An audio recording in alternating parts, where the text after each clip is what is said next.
तो mix martial arts basically एक ऐसी चीज़ है कि जिसे हर कोई कर सकता है, चाहे वो जो पानी से नहाते हैं वो लिबास बदलते हैं, और जो मेहनत और पसीने से नहाते हैं वो इतिहास बदलते हैं। और मैं एक्टर के तौर पर अगर जाऊंगा तो मुझे रणवीर सिंह बहुत पसंद है एक्टिंग के तौर पे। जो एम है पूरे इंटरनेशनल लेवल पे और भारत में खासकर कि कितना बड़ा आपका विजन है कि कितना और इसको फोड़ना है ग्लोबल लेवल पे।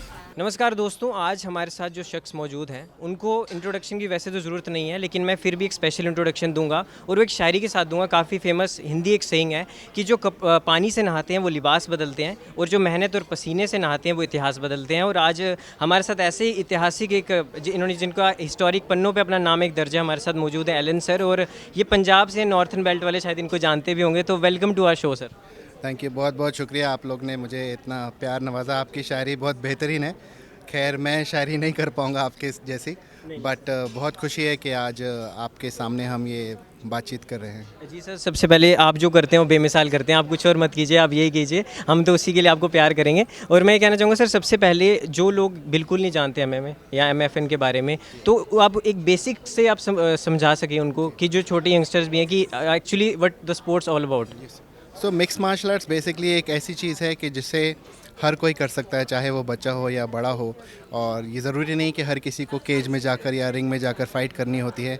मिक्स मार्शल आर्ट्स एक फ़िटनेस रूटीन भी है। हमारे पूरे इंडिया में 12-13 एमएमए मैट्रिक्स के नाम के जिम भी हैं, जिस जिम में हम एमएमए की रूटीन्स या फिटनेस रूटीन्स आप तो देखते होंगे टाइगर श्रॉफ, कृष्णा श्रॉफ, उनकी फ़िटनेस रूटीन कैसी है। तो उनकी देख रेख में हमने ये एमएमए मैट्रिक्स की शुरुआत भी की है। तो एमएमए एक स्पोर्ट भी है, एमएमए एक फ़िटनेस रूटीन भी है। और एमएफएन के माध्यम से हम लोग क्या कर रहे हैं कि हम स्पोर्ट को बढ़ावा दे रहे हैं कि स्पोर्ट से कैसे इंसान आगे जा सकता है, अपनी लाइफ बदल सकता है। हमारे जितने भी एथलीट्स हैं वो सारे जिसको कहेंगे पेशे से वो प्रोफेशनल फ़ाइटर्स हैं, जिनको खेलने के लिए पैसे मिलते हैं और उनकी ज़िंदगी बदल रही है। और जब वो रिटायर हो जाते हैं तो हमारे ही जिम में वो ट्रेनर्स या कोचेज़ के तौर पे काम करते हैं। तो एक फुल फ्लेज प्लान है जो एमएफएन के साथ चल रहा है। जी सर, मैं ये ऐड करना चाहूँगा कि जैसे जो आपने कहा, मैं मतलब most of the fighters are from northern belt.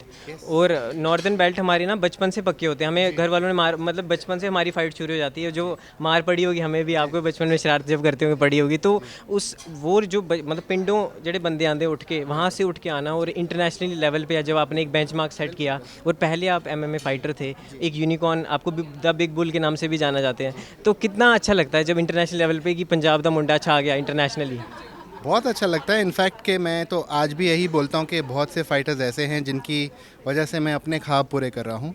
और इन फाइटर्स को अगर जब मैं देखता हूँ कि जो खुशी उनके दिल में या उनके चेहरे पर आती है जब वो हमारे इवेंट में आते हैं खेलने के लिए, और जो खुशी देख के आती है, शायद ही उसका कोई मुकाबला हो सकता है ज़िंदगी में। तो हमारे लिए बहुत ज़रूरी है कि हम ये प्लेटफॉर्म जारी रखें। और जब मैंने शुरुआत की थी शायद वो समय में ये स्पोर्ट के बारे में किसी ने सुना नहीं था, बट हमें इतना पता था कि कुछ तो है इसमें, कुछ तो यूनिक है जिससे हम शुरुआत करेंगे। तो ऐतिहासिक चीज़ तो है ज़रूर, बट ज़रूर इसमें नाम इंडिया का बहुत ज़्यादा होगा एमएफएन की वजह से। जो एथलीट्स की लाइफ्स बदल रही हैं, जो करियर वो बना रहे हैं, तो आप देखेंगे इन सब के आगे के सितारे इसी से आएंगे। जी सर, आप इसके डायरेक्टर भी एमएफएन के, तो मैं ये पूछना चाहूँगा कि जो लोग गरीब परिवार से आते हैं, जो लोअर मिडिल क्लास से, जिनके पास टैलेंट तो है, कैलिबर तो है, फाइटिंग स्किल्स भी हैं, लेकिन वो किसी कारणवश आगे नहीं आ पाते या उन्हें वो रोड मैप नहीं मिल पाता, तो एमएफएन किस तरह हेल्प कर रहा है उनको? सो बेसिकली एमएफएन कैसा, अगर आप पीछे देखेंगे हमारा वो all India mix martial arts का जो लोगो है, ऑल इंडिया आईमा जिसको कहते हैं, तो ये एक फेडरेशन है, जो एक संस्था है जिसकी वजह से हमें टैलेंट ग्रास रूट लेवल से मिलता है। हर साल हम ऐसे 4 बड़े बड़े इवेंट करते हैं जहाँ से हम नए नए फाइटर्स को उठाते हैं, फिर उनको एक ट्रेनिंग कैंप में डालते हैं ताकि वो इंटरनेशनल फाइटर्स के लिए सही से तैयारी करें। बिकॉज टैलेंट आप में कितना भी हो, इंग्लिश में कहावत है, talent without direction is useless. So basically हम वही टैलेंट को तैयार करते हैं, उनको फाइटिंग के स्किल्स सिखाते हैं। कुछ तो नेचुरली टैलेंटेड होते हैं तो उनको इस चीज़ में ढालना बहुत आसान हो जाता है। और वो इसी एसोसिएशन के ऑर्गेनाइजेशन के द्वारा हमको नए नए फ़ाइटर्स मिलते हैं। और पिछले ही हमारे नेशनल इवेंट में हमें 400 से ज़्यादा फ़ाइटर्स मिले, जिसमें हम धीरे धीरे आज आपने देखा उसमें से 11 फ़ाइटर्स आज प्रोफेशनल बनने जा रहे हैं। कल रात को वो प्रोफेशनल डेब्यू करेंगे अपनी। तो हमारा फ़ाइटर फैक्ट्री रेडी है, जिसकी वजह से फ़ाइटर्स आगे आ रहे हैं।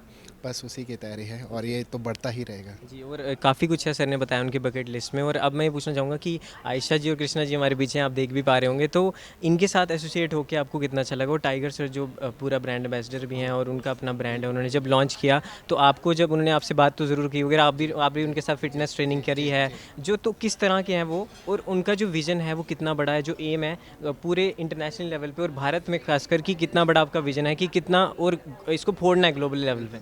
सो मैं एक बात कहूँगा जो मैं हर एक इंटरव्यू में यही कहता हूँ कि टाइगर एक एक्टर से पहले एक एथलीट है। और क्योंकि वो एथलीट है और वो जानता है कि एक एथलीट की क्या क्या रिक्वायरमेंट्स हैं और एथलीट को क्या क्या प्लेटफॉर्म देना चाहिए, क्या क्या प्रोत्साहन देना चाहिए, किस तरीके से उनको आगे बढ़ने का मौका देना चाहिए। तो मैट्रिक्स की शुरुआत उसी को लेकर हुई। और जब श्रॉफ परिवार के साथ जब हम लोग साथ में एमएमए की ट्रेनिंग करते हैं, क्योंकि हम सब की अपनी अपनी रूटीन है, तो जब हम ट्रेनिंग कर रहे थे तो हमने सोचा कि हम इसको और लेवल पे कैसे ले जाएंगे। तो हम फिर हमसे बात हुई, हमने बोला कि चलो क्यों ना एक जिम खोला जाए जिसमें एमएमए सिखाया जाए। तो हमने एमएमए मैट्रिक्स की शुरुआत की। फिर हमने जब जिम खोले तो हमने बोले इसके बाद क्या कर सकते हैं, एथलीट को और बढ़ावा कैसे दे सकते हैं। फिर हमने क्यों ना एक चैम्पियनशिप ऑर्गेनाइज़ की जाए जहाँ पर ये जो एथलीट सीख रहा है वो उसको परखेगा कैसे। तो परखेगा कैसे, वो फिर प्लेटफॉर्म बना मैट्रिक्स फाइट नाइट। और आज आप देख रहे हैं आज हमारा 11th सीज़न कल पूरा होगा। तो ये प्रोसेस चलता रहेगा और फैमिली का बहुत बड़ा हाथ है इसमें, क्योंकि एक नामचीन परिवार जो इस इंडस्ट्री में, जो बॉलीवुड इंडस्ट्री इतनी बड़ी इंडस्ट्री है, वो स्पोर्ट्स में भी इतना एंथुसियास्टिक होना बहुत मुश्किल से ये कॉम्बिनेशन मिलती है। तो हम तो बोलेंगे कि हमारे लिए बहुत बड़ी ब्लेसिंग है कि हमें ऐसा परिवार मिला। मुझे टाइगर जैसे होनहार एमएमए स्टूडेंट्स और कृष्णा जैसी होनहार बहुत ही फाइटिंग स्पिरिट वाली स्टूडेंट है जिनकी वजह से आज एमएमए इतना बढ़ रहा है। तो मैं तो अपने आप को बस ब्लेस्ड मानता हूँ। जी, सर मैं एक वुमेन एम्पावरमेंट की तरफ भी जाऊंगा कि आप वुमेन्स को भी अगले साल देना चाहते हैं मौका, आपने बताया। तो जो लड़कियां हैं जिनको आगे बढ़ने का चाह है और इस फील्ड में, जैसे हमने देखा कॉमनवेल्थ गेम्स में रेसलिंग करती हैं, मेडल गोल्ड भी अभी और हमारे लिए गोल्ड भी आया है, तो उनके लिए जो भारत की बेटियां हैं उनके लिए क्या कहना चाहेंगे? भारत की बेटियां देश का फ्यूचर हैं। चाहे हम कितना भी कहें, कितना भी ना माने या ना माने, कितना भी हम कोशिश के, एक ज़माना हुआ करता था कि हमें बोला जाता था कि लेडीज़ का काम है घर पे रहे, घर संभाले, क्योंकि उसको उनको घर संभालना वो उनकी ज़िम्मेदारी। पर दुनिया बदल रही है, नया आवाम आ रहा है, उनको सबको पता है कि आगे ज़िंदगी में जिसको हमने आज तक इतना इनपुट नहीं देखा जितनी फ़ीमेल स्पोर्ट्स पर्सन इतनी बढ़ चढ़ के आज ये सदी में जैसे आ रही हैं। तो एमएमए भी ऐसा ही है, हमारे पास ऑलरेडी फीमेल फाइटर्स है जो खेल रही हैं। और आने वाले कुछ काफ़ी सीजन्स में आप काफ़ी लड़कियां देखेंगे जो कि बहुत ही टैलेंटेड है। कुछ तो प्योर एमएमए एथलीट्स हैं और कुछ जैसा कि आपने कहा कुश्ती की बैकग्राउंड से आ रही हैं, जहां से वो आ रहे हैं। तो फ्यूचर अच्छा है। जी सर, ज़्यादा आपका भी समय नहीं लूँगा, आपका भी कीमती है, बस थोड़ा सा ख़त्म करूँगा। ये एमएमए तो बहुत हो गया, थोड़ा सा एंटरटेनमेंट कर लें। तो मैं आपने काफ़ी सारे बॉलीवुड एक्टर्स को ट्रेन किया है, तो मैं ये पूछना चाहूँगा, ये झूठ मत बोलना, टाइगर श्रॉफ के अलावा कौन आपका फेवरेट एथलीट है बॉलीवुड में? अक्षय पाजी के साथ भी मूवी आ रही है टाइगर की, उसको प्रमोट मत करना। उसके अलावा कौन आपके फेवरेट फाइटर है? संजू दादा हैं, सलमान जी हैं, संजय दत्त हैं, उसके बाद काफ़ी और भी, जैकी दादा खुद इस फील्ड में काफ़ी अच्छे हैं। तो आपका फेवरेट कौन है बॉलीवुड एक्टर? बॉलीवुड एक्टर, मैं एक्टर के तौर पर अगर जाऊंगा तो मुझे रणवीर सिंह बहुत पसंद है एक्टिंग के तौर पे। एथलीट के तौर पर अगर जाएंगे तो अभी 99% मुश्किल होगा कहना, क्योंकि काफ़ी लोग फिटनेस में चले गए हैं। अभी हर एक एक्टर की एक अपनी अपनी रूटीन है। तो मैंने सुना है ऋतिक जी की काफ़ी अच्छी रूटीन है, तो वो अच्छा फिटनेस में ध्यान देते हैं अपना, ये उम्र में आके भी लेकिन फिट हैं। तो आई थिंक ऋतिक सर हैं। तो सर ये पूछना चाहूँगा लास्ट में कि जितने भी जो सेलिब्रिटीज़ हैं और जितने भी लोग होते हैं, कहीं ना कहीं वो एक चीज़ मैटर करते हैं कि फ़िटनेस, हमें फ़िटनेस चाहिए। तो कहीं ना कहीं कुछ लोग स्टीरॉइड्स के तरफ भी जाते हैं और वो एक अच्छी बात भी नहीं है। तो आप एक मैसेज भी यूथ को दे दें और लास्ट में ये भी बोल दें कि अगर आपको एक सच्चा फाइटर बनना है तो आपको खुद से ट्रेन करना पड़ेगा, ऑर्गेनिक खाना पड़ेगा और सिर्फ बैटल करनी पड़ेगी। सी बेसिकली ये जो क्वेश्चंस रहते हैं ये सब जगह, काफ़ी जगह ये फैलते भी हैं। और बेसिकली क्या होता है कि आज अगर हम मार्केट में कोई चीज़ भी खरीदने जाएं, अगर हम सब्ज़ी खरीदने जाते हैं तो हम देखते हैं सब्ज़ी फ्रेश है या नहीं है।